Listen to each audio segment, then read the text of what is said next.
C'est le président de l'Assemblée nationale qui s'est lui-même chargé de préparer déjà les esprits sur une probable modification de la loi électorale, votée de manière cavalière au Parlement et promulguée en décembre 2017 par le chef de l'État.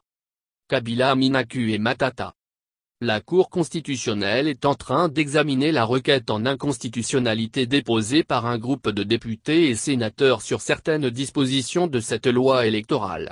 En réalité, la MP veut faire volte-face sur le seuil d'éligibilité au regard de grandement œuvres d'alliances politiques qui se trament, sans elle, entre les plateformes politiques d'opposition comme celles proches du pouvoir. La MP est en passe de cracher sur le seuil d'éligibilité qu'elle a défendu bec et ongle à l'hémicycle pour faire du PPRD un parti ultra-dominant. Le président de l'Assemblée nationale, Aubin Minaku, a déclaré, jeudi 15 mars, au cours de la séance solennelle d'ouverture de la session de mars, que la Cour constitutionnelle pourrait retourner au Parlement la loi électorale pour une certaine modification. Parmi nos priorités, arrive ainsi en ordre utile la question de l'adoption de la loi fixant la répartition des sièges par circonscription électorale pour les élections législatives et provinciales. Cela se fera en quelques jours. Ce sera le dernier acte législatif par rapport aux élections. Et si la Cour constitutionnelle en arrivait à nous renvoyer la loi électorale en vue d'une certaine modification, nous allons nous y atteler avec diligence.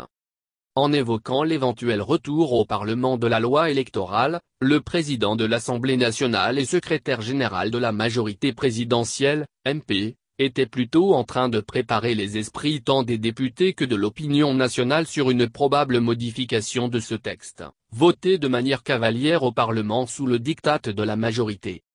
En effet, le vote de la loi électorale au Parlement a fait couler beaucoup d'encre et de salive jusqu'à créer une crise au sein de la Chambre basse du Parlement. Une loi qui viole la Constitution. Durant une bonne moitié de la session de septembre, les députés de l'opposition ont boycotté aussi bien l'examen que l'adoption de la loi électorale que la majorité présidentielle s'est empressée de faire voter en l'absence d'un consensus entre les différentes parties prenantes au processus électoral. La pomme de discorde étant notamment la fixation à 1% du seuil d'éligibilité aux élections législatives. Selon la nouvelle loi, les sièges dans les assemblées, nationales et provinciales, ne seront attribués qu'aux élus des partis ou regroupements ayant remporté 1% des voix exprimées sur l'ensemble du pays par les électeurs. Le problème, c'est qu'avec cette loi, les indépendants sont d'office privés de sièges et verrouillés de l'exercice démocratique, avait expliqué le député Christophe Lutindula, lors du dépôt, le 15 janvier, à la Cour constitutionnelle de la requête en inconstitutionnalité de la loi électorale.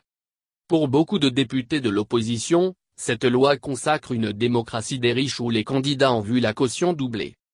Nous sommes sûrs que si le droit est dit en toute indépendance, l'affaire de l'article 101 avec le seuil aura une décision juste, équitable.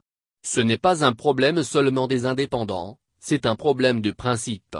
Les sénateurs et les députés, nous sommes législateurs, nous ne pouvons pas transiger sur le respect de la Constitution et des lois de la République.